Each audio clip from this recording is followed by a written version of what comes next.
Hi, friends and family. My chainsaw wouldn't start. So anyway, I think it's the carburetor. And if you see this little thing right here, that's the carburetor.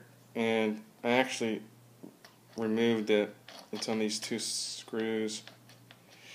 And the top here and the bottom have these gaskets.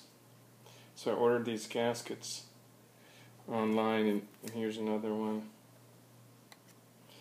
Basically, it came in a package for $10. I replaced them and hooked up the there's the fuel line right there, and the return line down there,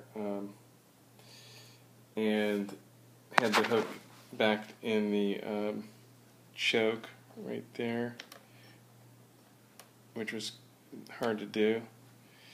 But anyway, I'm gonna basically put it back together and see if it starts. I'll let you know.